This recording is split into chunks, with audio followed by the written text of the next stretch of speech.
Okay, मेरो play स्टोरमा एउटा प्रब्लम आएको छ। यहाँनिर हेर्न सक्नुहुन्छ, मैले यहाँनिर क्लब हाउस चाहिँ डाउनलोड गर्न लाग्छ, तर यस्तो एरर आइरहेको छ कि please open apps to establish a connection with the server भनेर आएको छ। कसरी फिक्स गर्ने यस्तो खाले प्रब्लम आयो भने म आज तपाईँलाई देखाउँदैछु। ट्राई गरौँ। सबैभन्दा त सेटिङमा जानुहोस्। सेटिङमा गएपछि त्यहाँ एप्लिकेसन भन्ने एउटा सेक्सन आउँछ। एप्लिकेसनको सेक्सनमा जानुहोस् है। यहाँनिर एप्स भन्ने छ, म्यानेज एप्समा जानुहोस् अनि यहाँनिर प्ले स्टोर भनेर जानुहोस् त। प्ले स्टोर आयो नि होइन।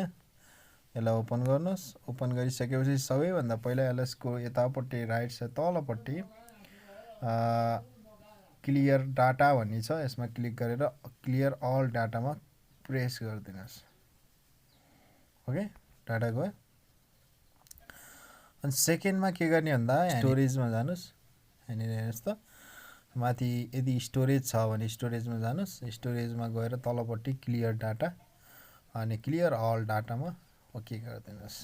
ओके, यति भइसकेपछि अब हामी के गर्न सक्छौँ भने यसको पर्मिसन चेक गरौँ। हामी एप्स पर्मिसनमा जानुहोस्। यहाँनिर हेर्नुहोस् है, एप्स पर्मिसनमा जानुहोस्। यसले लोकेसन र कन्ट्याक्ट पनि सोधेको छ। यो दुइटै पर्मिसनलाई इनेबल गरिदिनुहोस् होइन, चाँडैमा।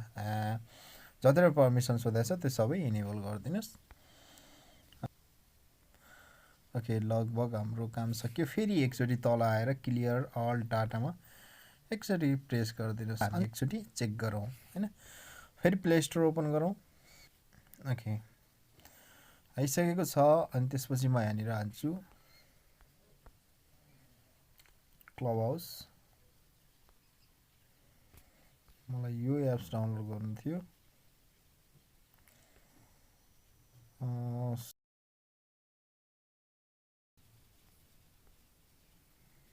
ओके, डाउनलोड सुरु भइसकेको छ होइन। मेरोमा यतिले नै काम गर्यो।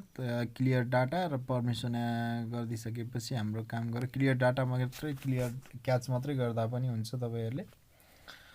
यदि यति गर्दा पनि भएन भने अब चाहिँ तपाईँ त्यो अवस्थामा चाहिँ तपाईँ फेरि त्यही सेटिङमा गएर यहाँनिर अनइन्स्टल अपडेट भन्ने छ, एकचोटि त्यो अपडेट भएकोलाई एकचोटि अनइन्स्टल गरिदिनुहोस्। फेरि डाटा क्लियर गरेर अनि त्यसपछि एकचोटि फोनलाई रिस्टार्ट गरेर अनि त्यसपछि 100% ग्यारेन्टीका साथ तपाईँको काम सक्सेस हुन्छ है।